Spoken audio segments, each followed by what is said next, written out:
O nosso Deus é capaz de fazer o impossível em nossas vidas. Aleluia. Tem feito na minha vida e fará na sua vida também. Eu creio nisso. Pois contigo saltarei muralhas e também destruirei exércitos. De que cidade? Ninguém sabe? É isso, gente. Hã? Belém do Pará. Chegou do Pará, parou, tomou açaí e ficou. Por isso que eu gostava muito de açaí, daí por isso que eu saí. Olha para a pessoa que está do seu lado, diz assim mesmo: todos os ritmos, todas as formas servem para adorar o Senhor. Amém? Glória a Deus, vamos receber com alegria, aplaudindo o Senhor Jesus. E olha só, eu estou aplaudindo o Rei dos Reis, o homem é grande. É qualquer coisa não. Amém? Glória a Deus.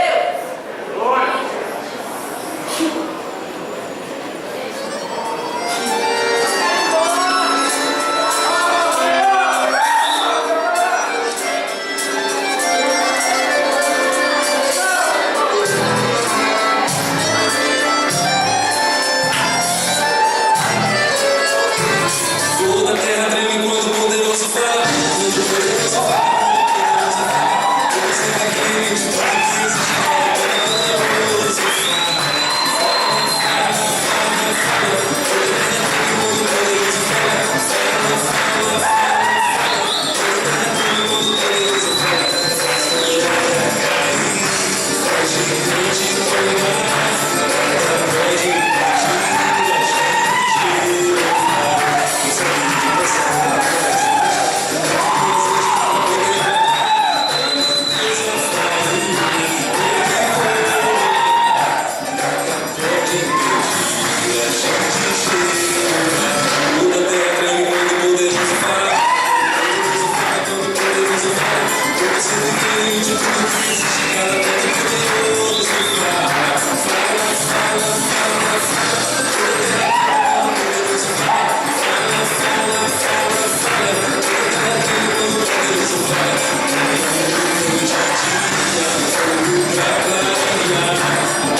Tem alguém que nos visita aqui nessa noite?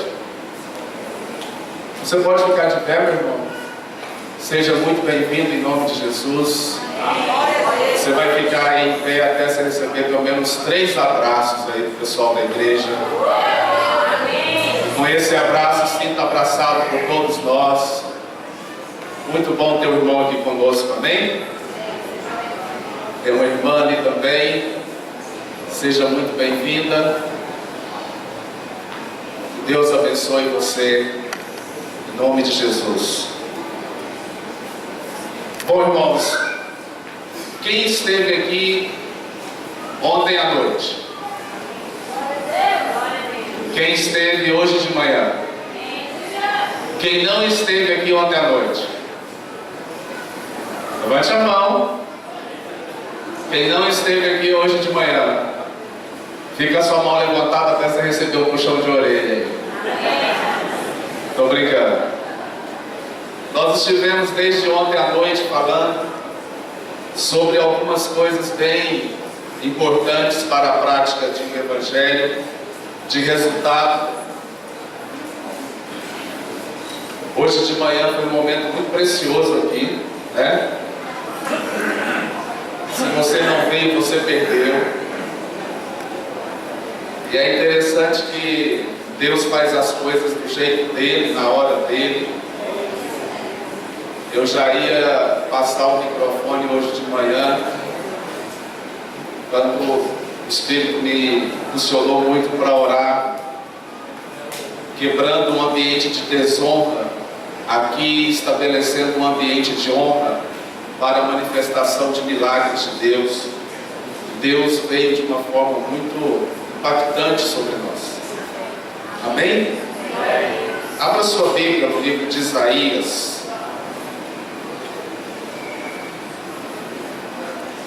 capítulo 37.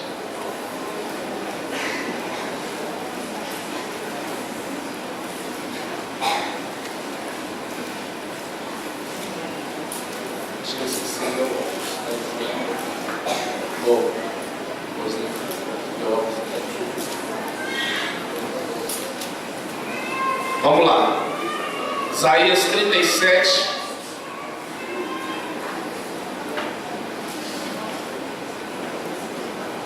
todos acharam? Amém.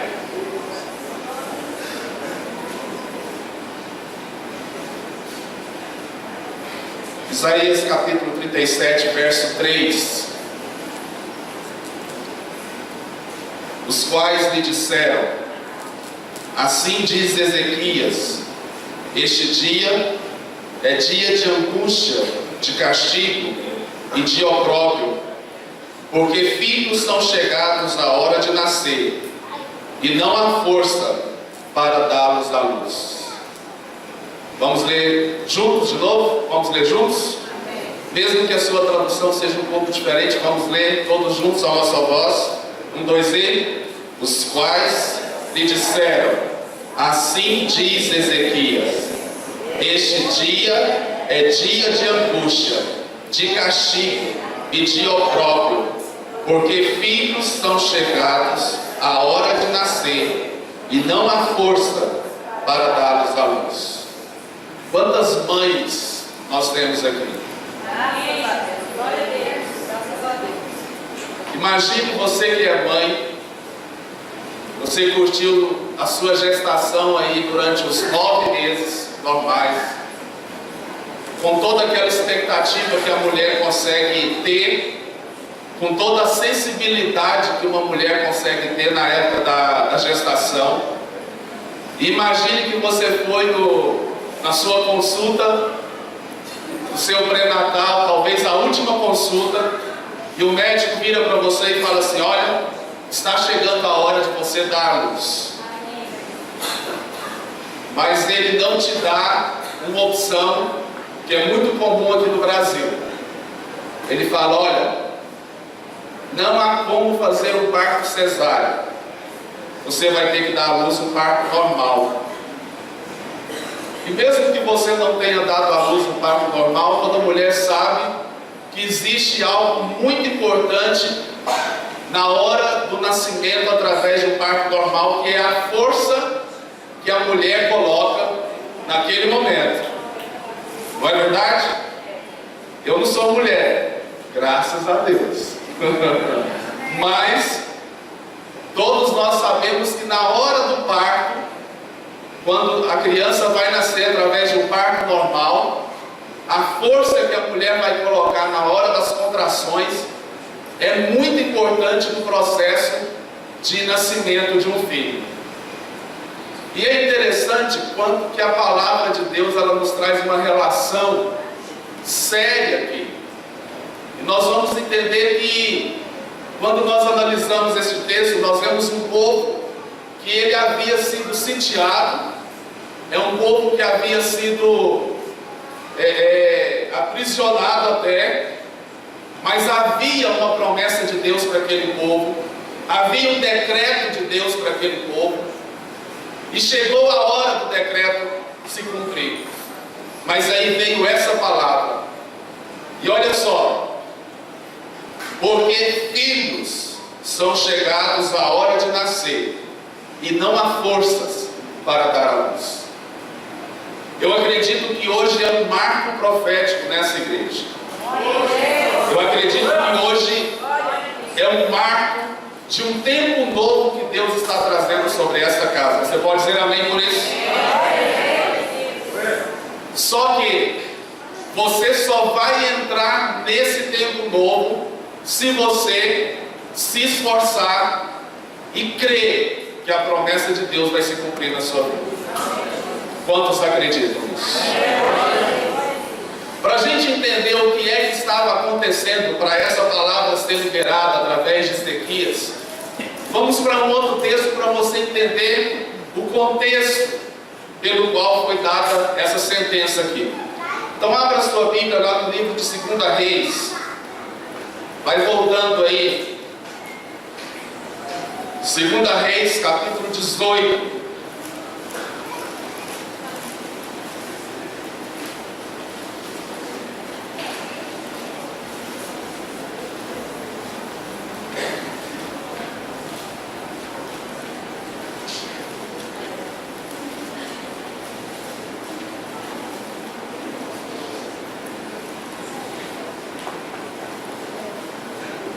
Todo mundo achou? 2 Reis, capítulo 18, verso 13 em diante. Olha só. Do ano 14º do rei Ezequias, subiu Senaqueribe, rei da Síria, contra todas as cidades fortificadas de Judá, e as tomou. Diga, e as tomou. Então Ezequias, rei de Judá, enviou mensageiros ao rei da Síria, a Laques, dizendo: errei, retira-te de mim, tudo o que me impuseres suportarei. Então o rei da Síria impôs a Ezequias, rei de Judá, 300 talentos de prata e 30 talentos de ouro. Deu-lhe Ezequias toda a prata que se achou na casa do Senhor e nos tesouros da casa do rei. Se nós fôssemos converter isso para a moeda de hoje, daria cerca mais ou menos de 12 milhões de dólares. 12 milhões de dólares. Foi o preço que o rei impôs, o rei não, que Senaqueribe impôs sobre o rei Ezequias. E o rei pagou? Pagou não? Pagou não, irmãos? Pagou. Olha só. Então o rei da Síria impôs a Ezequias, rei de Judá, 300 talentos, finalzinho do verso 14. 300 talentos de prata e 30 talentos de ouro. Deu-lhes Ezequias toda a prata que se achou na casa do Senhor e nos tesouros da casa do rei. Rapou tudo. Diga, rapou tudo. Sobrou nada. Entende isso? Vamos continuando.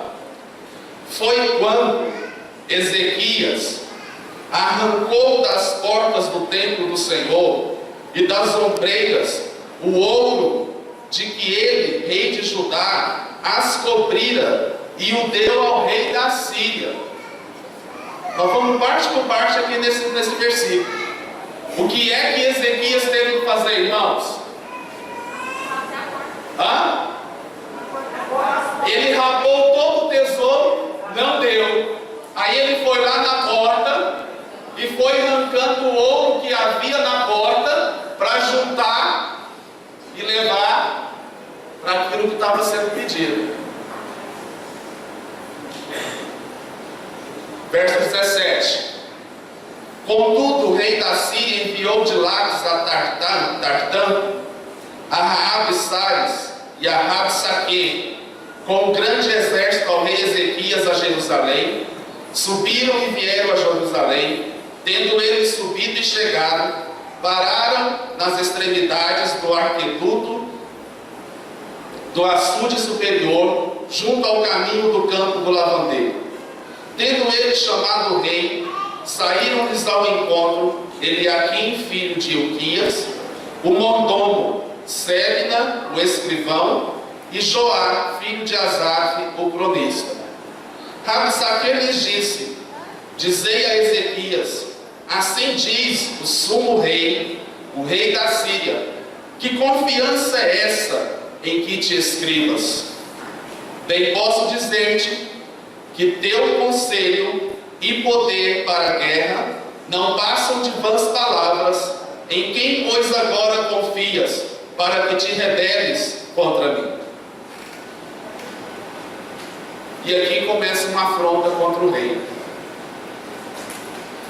É enviado então mensageiros até Ezequias, e esses mensageiros começam a afrontar o rei, dizendo: olha, em quem que você confia? Depois disso tudo que está acontecendo com você, você ainda vai confiar em Deus?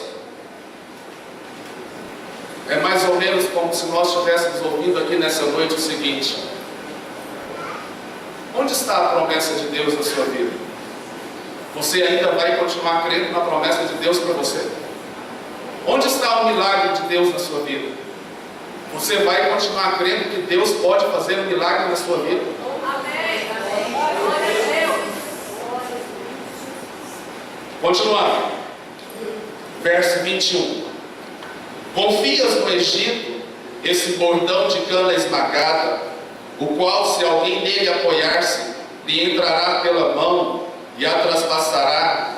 Assim é Faraó, rei do Egito, para com todos os que nele confiam. Mas se me dizeis: confiamos no Senhor nosso Deus, não é esse aquele cujo altos e altares Ezequias removeu, dizendo a Judá e a Jerusalém: perante este altar adorareis em Jerusalém? Qual foi a primeira coisa que Ezequias falou lá atrás? Eu errei. E eu quero reparar o meu erro. Por isso ele pagou aquela oferta tão cara, porque era uma forma dele reparar o erro. Isso se chama oferta de justiça. Continuando. Verso 23. Ora, pois, empenha-te com meu senhor, rei da Síria, e dar-te-ei 2.000 cavalos, se de tua parte achares cavaleiros para os montar. Aí começa a afronta de novo. Olha, vem fazer uma aliança com o rei da Síria. Se você fizer uma aliança com o rei da Síria, eu vou te dar 2.000 cavalos. Se bem que eu acho que você não tem gente para montar nesses cavalos. E começa mais uma vez afrontando Ezequias aqui. Continuando. Verso 24. Como, pois, se não podes afugentar um só capitão, dos menores dos servos do meu senhor, confias no Egito por causa dos carros e cavaleiros?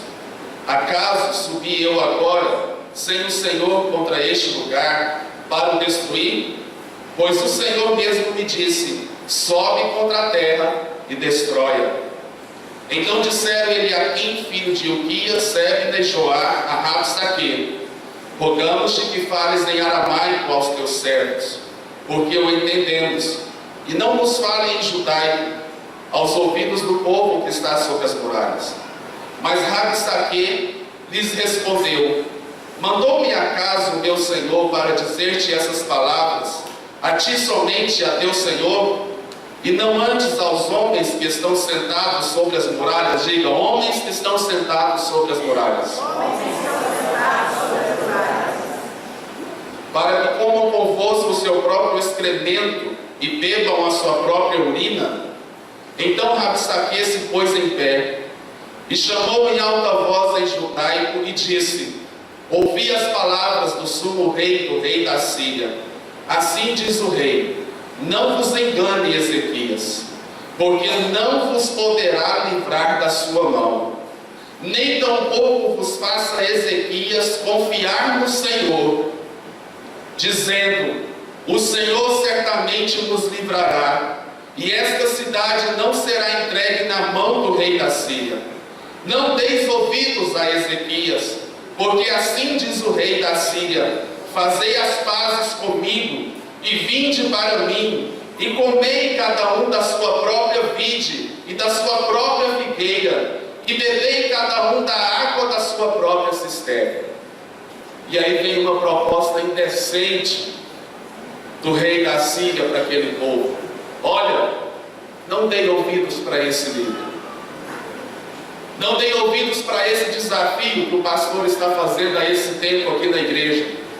Não acreditem que milagres vão acontecer na vida de vocês. Voltem para a casa de vocês e vão viver a vida de vocês. Vão comer e beber como vocês têm feito todos os dias. Vão lá, voltem. Vão beber e vão comer e vão tirar a água da cisterna como vocês têm feito dia a dia. Voltem ao normal.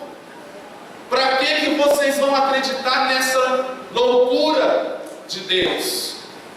Para que vocês vão acreditar que pegar um envelope dessa árvore e depositar uma oferta de sacrifício vai mudar a sua vida? Para que você vai acreditar que vir esses dias aqui nessa conferência pode mudar alguma coisa na sua vida? Volte para o normal.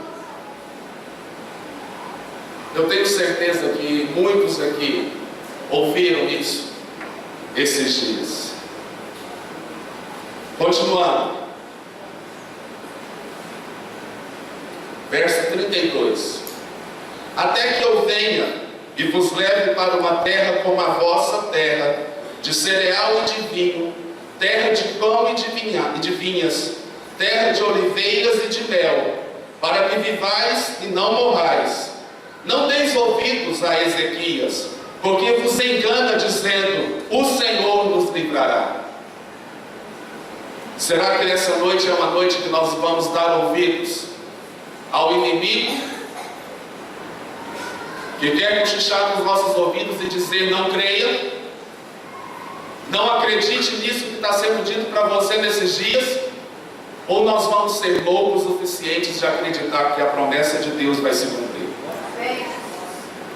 Em que você vai acreditar? Continuando. Acaso, verso 33, os deuses das nações puderam livrar cada um a sua terra das mãos do rei da Síria?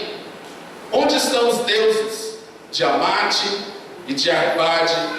Onde estão os deuses de Sefarvaim, Rena e Iva? Acaso livraram eles a Samaria da minha mão?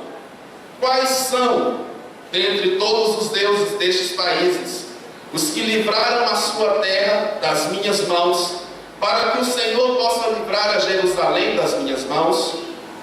Calou-se, porém, o povo, e não lhe respondeu palavra, porque assim lhe havia ordenado o rei: não lhes responderei.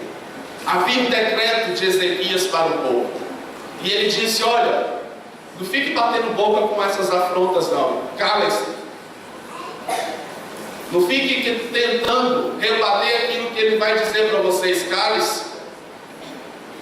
Então, Eliaquim, filho de Ilquias, o mordomo, e Sebna, o escrivão, e Joá, filho de Asaf, o cronista, vieram ter com Ezequias, com suas vestes rasgadas, e lhe referiram as palavras de Rabsaque. Capítulo 19. Tendo o rei Ezequias ouvido isto, rasgou as suas vestes, cobriu-se de pano de saco e entrou na casa do Senhor. Diga: entrou na casa do Senhor. Aleluia. Então enviou a Eliaquim, o mordomo, a Sebna, o escrivão, e os anciãos dos sacerdotes cobertos de pano de saco ao profeta Isaías, filho de Amós. E Ezequias disse: Vamos consultar a Deus. Vamos ver o que Deus tem para falar conosco. Quantos aqui querem ouvir o que Deus tem para falar conosco? Verso 3: os quais lhe disseram: assim diz Ezequias, este dia é dia de angústia, de disciplina e de opróbrio, porque filhos são chegados à hora de nascer, e não há forças para dar à luz. Porventura o Senhor teu Deus terá ouvido todas as palavras de Rabsaque, a quem o rei da Síria, seu senhor, enviou para afrontar o Deus vivo e repreender as palavras que ouviu. Ergue, pois, orações pelos que ainda subsistem. Foram, pois, os servos do rei Ezequias a ter com Isaías. E Isaías lhes disse: dizei isto a vosso Senhor. Assim diz o Senhor: não temas, por causa das palavras que ouviste, com as quais os servos do rei da Síria blasfemaram de mim. Eis que meterei nele um espírito, e ele, ao ouvir certo rumor, voltará para a sua terra, e nela eu o farei cair morto à espada. Irmãos, isso aqui é tremendo. Que contexto é esse dessa palavra? Um rei que entende que mesmo depois dele ter cometido um erro perante o povo, quando ele derrubou os altares de Deus, mas ele se arrepende, e aí ele começa a ser afrontado por aquele inimigo, e o rei da Síria vem de uma forma bem contundente sobre ele, mas ele não retrocede, porque houve uma disposição nele de mudança, e ele começa a depositar a sua fé completamente em Deus, e ele vai para os pés de Deus, e ele vai para o profeta perguntar: Senhor, qual é a palavra que o Senhor tem para nós? E qual é a palavra que Deus dá? Não retroceda, porque eu vou derrubar esse inimigo. Sou eu que derrubo os teus inimigos. Sou eu que derrubo aquele que tem afrontado você. Não se preocupe, não dê ouvidos ao que ele tem dito, porque sou eu que farei ele cair. Sou eu que vou destruir aquilo que ele tem estabelecido, porque eu sou o Deus que guarda a sua vida. Você crê nisso? Vire para a pessoa que está do seu lado e fala: não desista. Deus é com você. Não desista. Deus vai livrar você. E hoje é o dia da vitória do Senhor se manifestar sobre a sua vida. Você crê nisso? Crê mesmo? Aquele povo foi minado nas suas esperanças. Aquele povo, ele foi escravizado ao ponto de toda a expectativa humana que eles tinham de que algo aconteceria, foi por água abaixo. E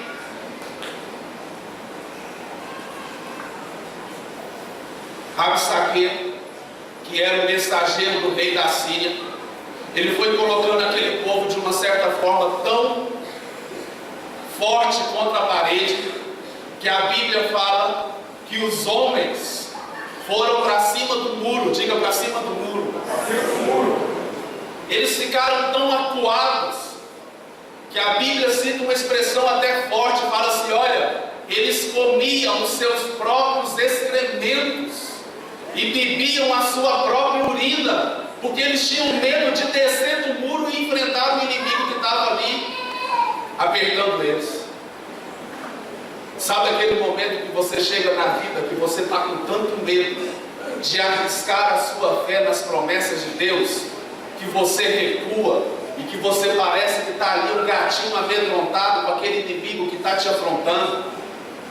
Mas chega aquele momento que nós precisamos sair de uma posição de covardes e começarmos a nos ver valentes de Deus, porque a nossa fé não é no homem, a nossa fé não é no natural, a nossa fé não é na circunstância,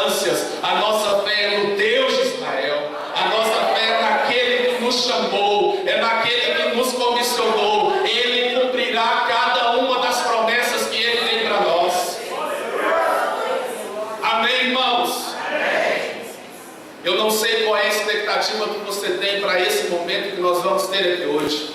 Eu estou com uma expectativa de Deus. Eu creio que hoje é uma noite de milagre na minha vida. Eu me sinto privilegiado porque eu vim aqui para buscar um milagre na minha vida. E chegou o tempo de eu apontar o dedo para o inimigo e falar: sai do meu caminho, sai da minha frente, porque Deus mesmo vai fazer você cair sobre a espada dele. Você crê nesse Deus? Ou você crê num Deus que está vendo você em cima do muro e está falando assim: coitado dele, vai ficar lá em cima do muro mesmo? Eu creio num Deus. Eu creio num Deus que nessa hora se mostra como um grande leão de Judá. Aquele Deus que dá um pulo ali na frente daquele inimigo e começa a bradar, e começa a rugir, e começa a dizer: sai, sai, bata em retirada, porque esse é o meu povo. Esse é o meu filho. É a ele que eu vou fazer um milagre na vida dele. É para ele que eu vou manifestar a minha glória, e as pessoas vão ficar pasmas de ver o que eu vou fazer na vida dele. Você pode dizer amém por isso?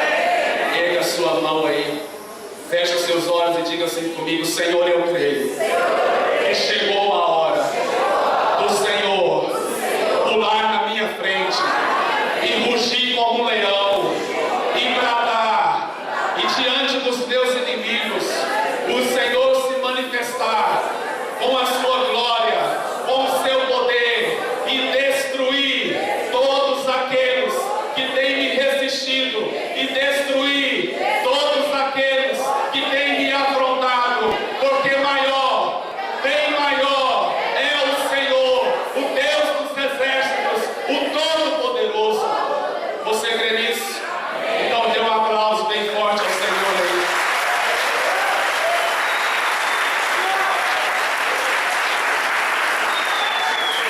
Não havia sobre aqueles homens nenhuma força para lutar.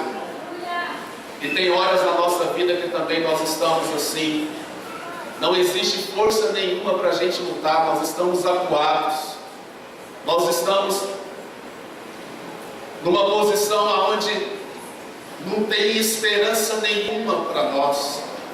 É aquele momento que as coisas estão tão travadas na vida da gente que a gente não vê esperança de mudança nenhuma.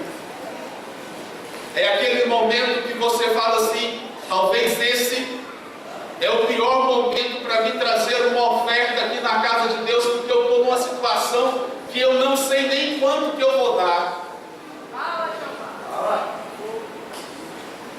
E o que você precisa entender é que aquilo que você plantar aqui nessa noite vai desatar muita coisa na sua vida de agora em diante. A semente que você colocar aqui nessa noite vai fazer o mundo espiritual ser aberto sobre a sua vida, e você vai começar a ver milagres acontecendo com você. Sabe, irmãos, nós não estamos aqui brincando. Eu não acredito que o pastor, o bispo Almir, fez isso aqui de uma forma leviana, irmãos. Não acredito. Eu não acredito que isso aqui foi obra do acaso. Eu não acredito que isso aqui foi apenas um cumprimento de uma agenda. Eu acredito no propósito de Deus. Eu acredito no Deus que sabe de cada detalhe. Eu acredito num Deus que sabe que não está tendo chuva sobre a sua vida, que o sol está escaldante, que não há perspectiva nenhuma de colheita na sua vida, mas Ele está aqui de olho olhando. Semeia, meu filho. Coloca semente na terra, lança semente na terra, porque vai chover sobre a sua vida, vai chover sobre você. Pode plantar a semente, pode acreditar que eu vou trazer chuva. A sua responsabilidade é lançar a semente, e a minha responsabilidade é trazer a chuva. E vai vir chuva, e vai vir chuva, e eu vou trazer chuva, e milagre vai acontecer na sua vida.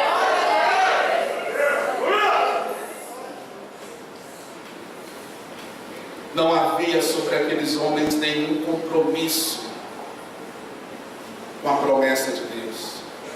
Aqueles homens chegaram numa posição onde eles deram direito para o rei da Síria dizer: olha, para que você vai confiar em Deus? Onde está a sua fé? Cadê o seu Deus? Não é assim que a gente escuta muitas vezes? Não é assim que a gente escuta quando a gente decide aceitar um desafio? Nós somos afrontados e o inimigo fala: será que vai dar certo? Nós não estamos aqui para negociar com Deus, irmãos. Nós não viemos aqui para fazer negócio com Deus. Nós não viemos aqui para colocar uma semente aqui e falar: Deus, agora o Senhor tem que fazer essa semente brotar. Nós viemos aqui para dizer: Senhor, ainda que a figueira não floresça, ainda que o produto da oliveira minta, ainda que não haja pastos, ainda que não haja nada na minha frente, eu me alegro em Ti. Eu me alegro em Ti, porque a minha fé e a minha esperança é no Deus de Israel. Eu não estou aqui para negociar com você, não. Eu não estou aqui para fazer você negociar com Deus. Mas como profeta de Deus, eu creio que hoje é o dia. Hoje é o dia do seu milagre. Hoje é o dia de você receber o seu milagre.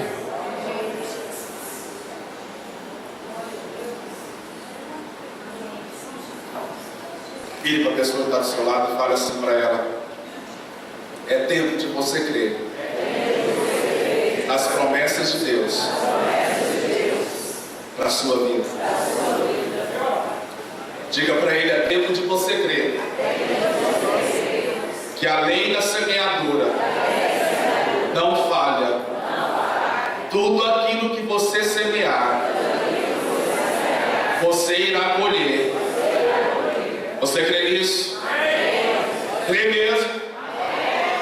Porque nós só teremos colheita se tivermos sementes lançadas.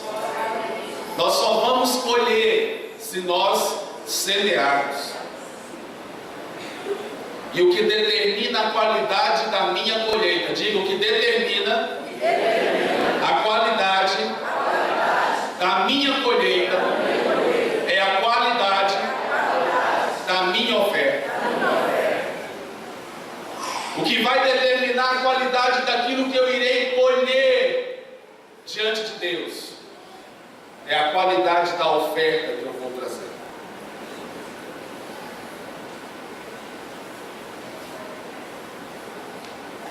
Qual é a oferta que você quer trazer hoje na casa de Deus? Qual é a qualidade da semente que você quer lançar hoje aqui?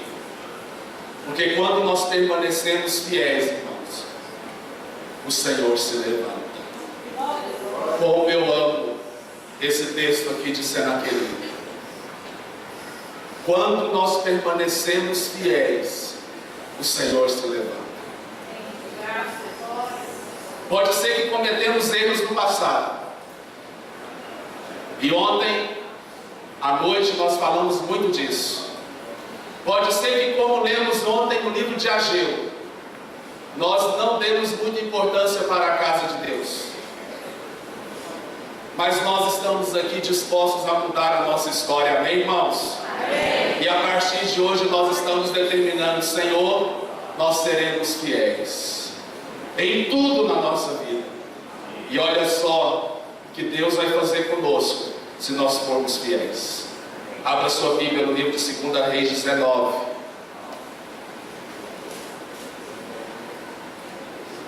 Verso 7.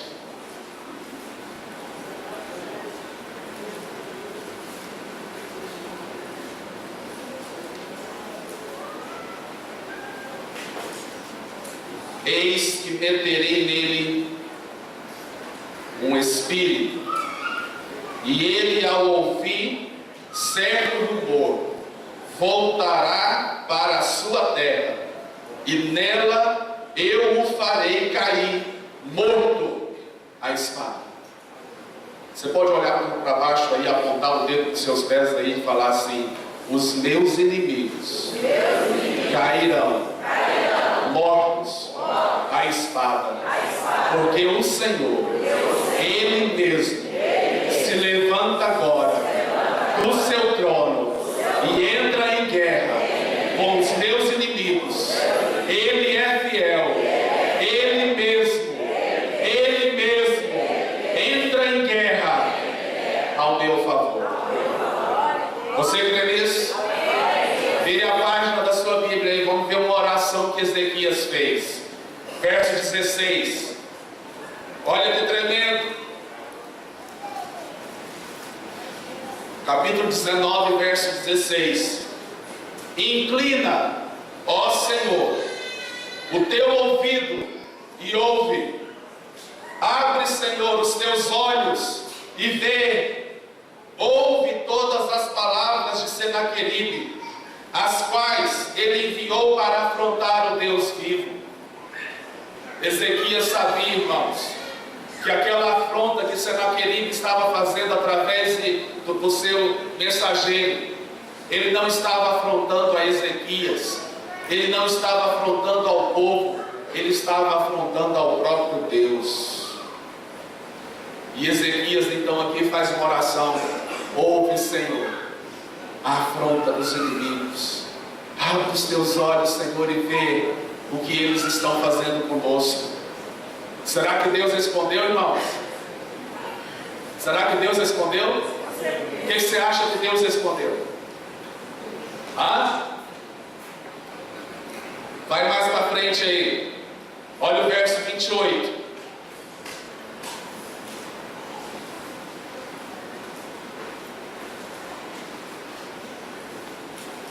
Olha a resposta de Deus para você nessa noite.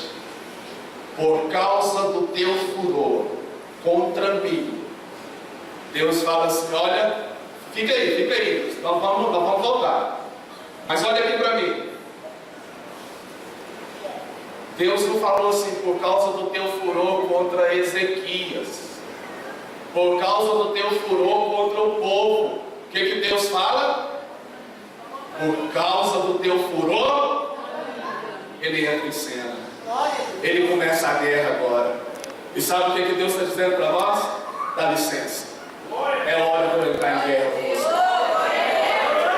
é tremendo, irmãos. E Deus está falando para mim e para você nessa noite: dá licença, meu filho. Essa parte você não precisa participar, não. Agora é só eu. Você já lançou a semente?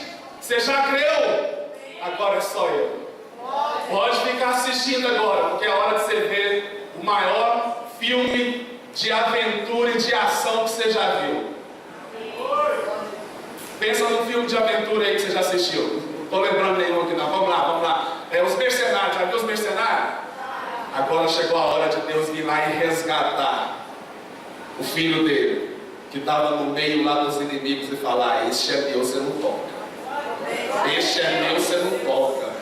Sai de perto dele. Sai dele. Sai do caminho dele. Sai das finanças dele. Sai da casa dele. Porque agora eu vou entrar em cena e eu vou detonar com você. Você crê nisso?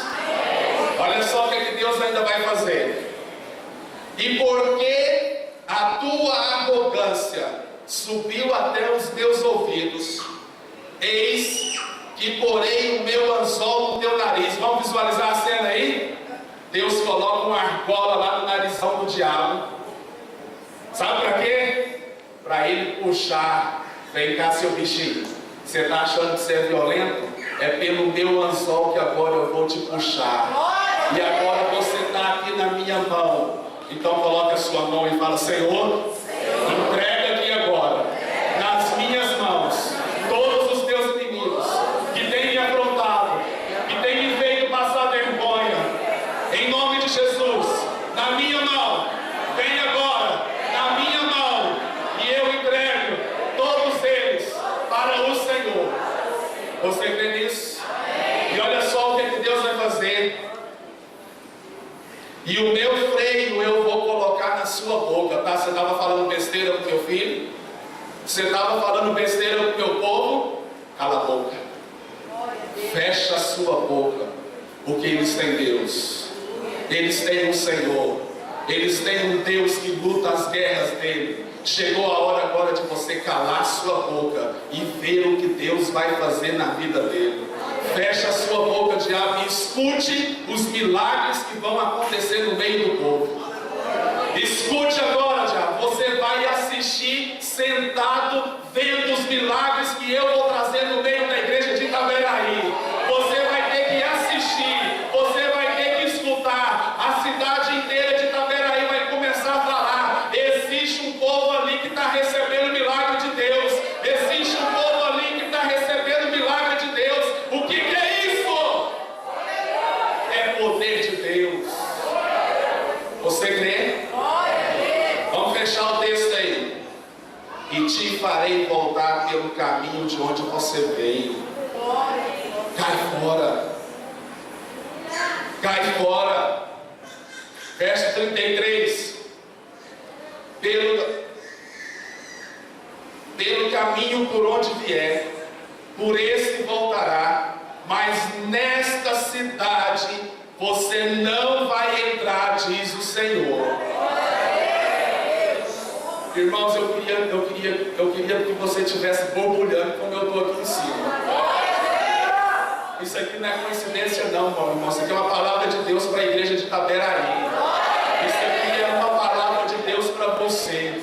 Eu não sei o que vai acontecer de agora em diante. Eu só sei dizer uma coisa: essa palavra é uma palavra do trono de Deus para você. E o que Deus está dizendo para você: os seus inimigos vão ter que voltar pelo caminho de onde eles vieram. Mas nessa cidade eles não vão entrar.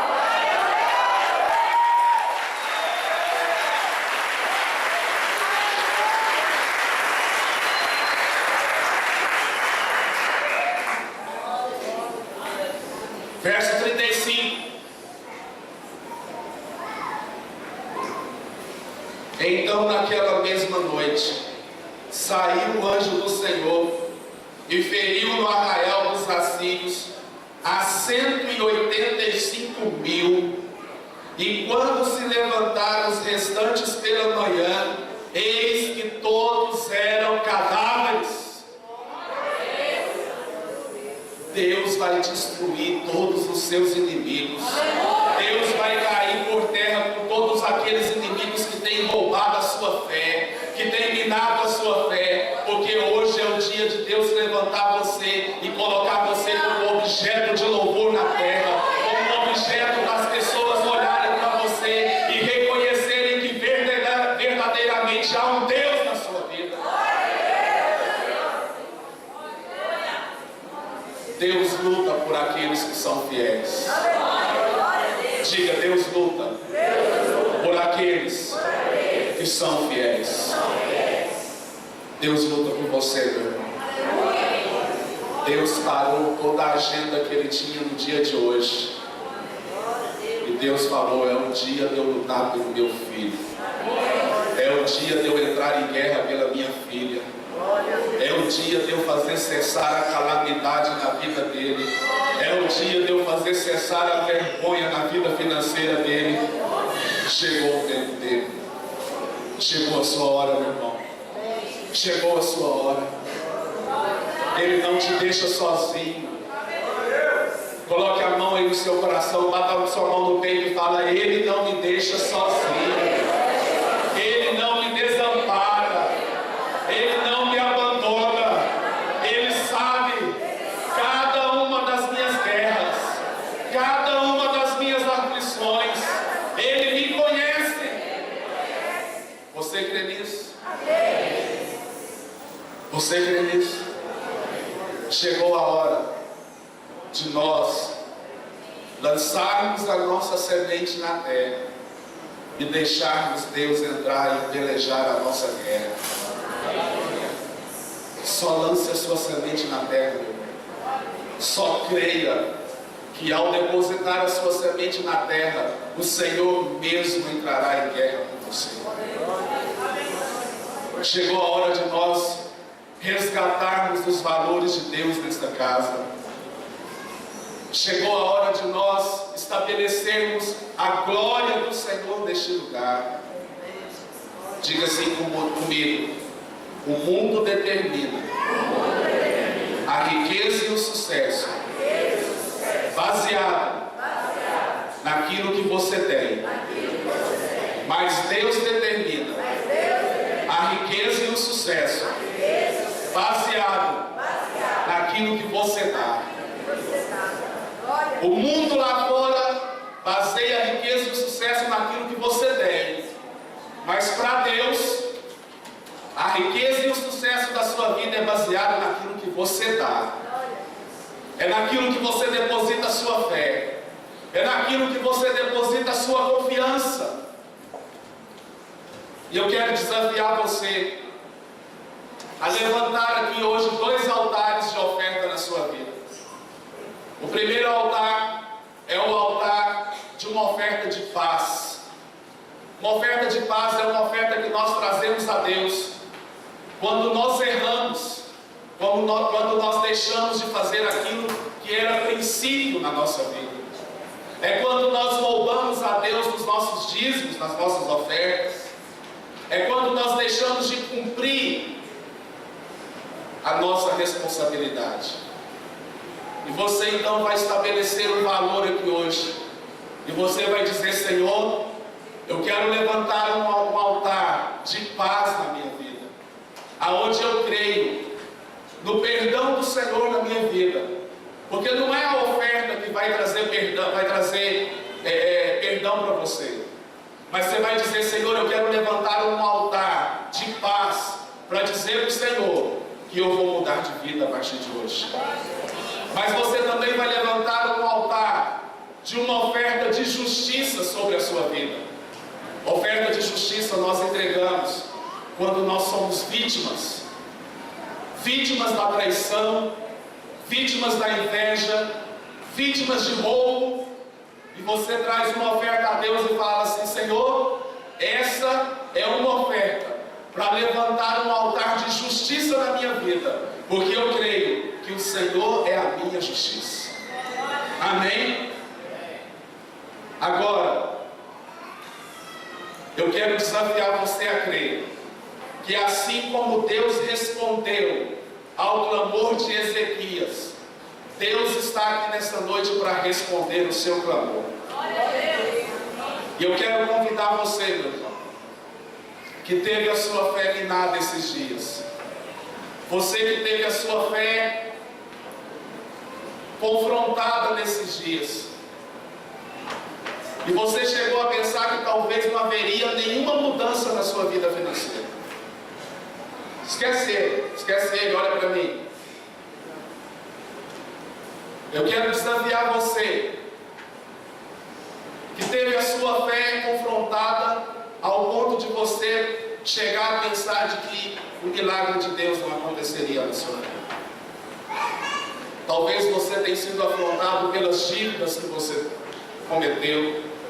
Talvez você tenha sido afrontado por acusações, por ansiedade, preocupações com a sua família. E eu queria desafiar você, antes de você entregar a sua oferta, a você depositar a sua vida no altar e você crer que Deus está aqui nessa noite por você.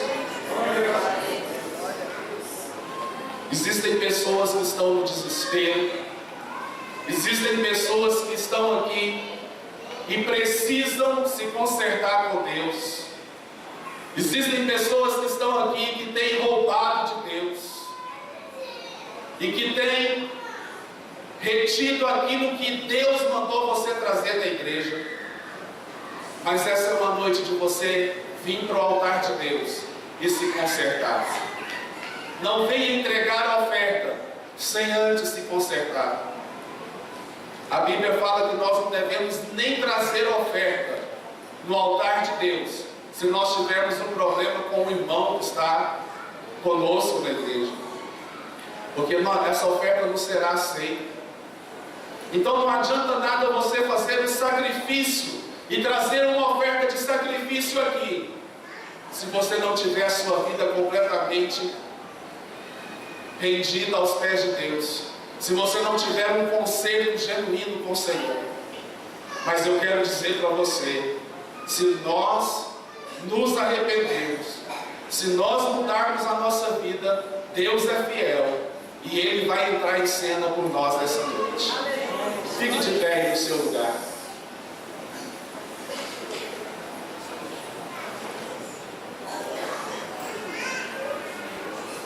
Feche os seus olhos, né?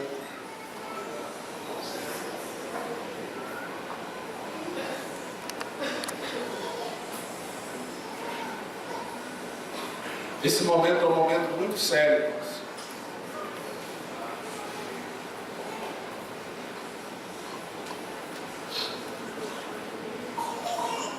Feche os seus olhos. Queria que cessasse agora todo o movimento.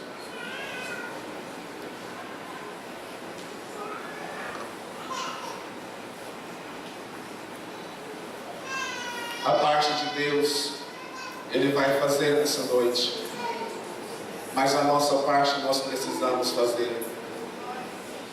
E o que nós precisamos fazer aqui nessa noite é um concerto com Deus.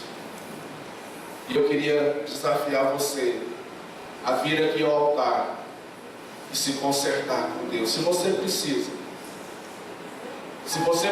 de fazer um concerto com o Senhor, venha aqui para o altar e venha dizer: Senhor, eu quero mudar a minha vida, eu quero mudar a minha história, mas eu não quero que o diabo encontre em mim nenhum argumento, nenhuma brecha na minha vida, porque a partir de hoje eu quero desatar a minha vida financeira, e eu quero ter a certeza de que cada semente que já foi lançada na terra, e eu quero ter a certeza da semeadura que eu vou fazer aqui nesta noite, ela vai ser sobrenatural.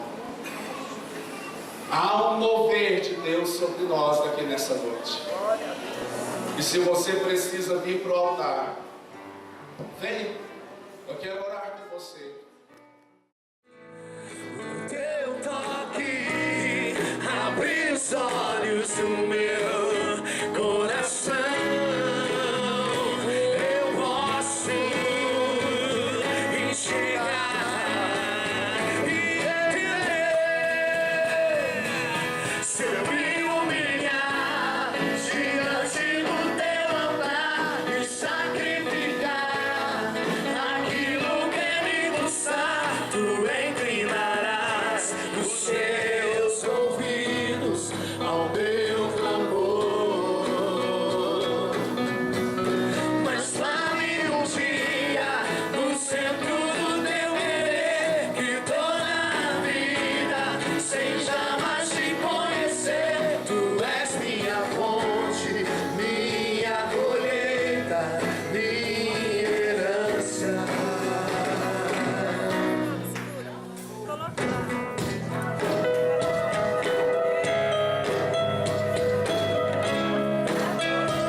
Segura na mão da pessoa que está do seu lado esquerdo.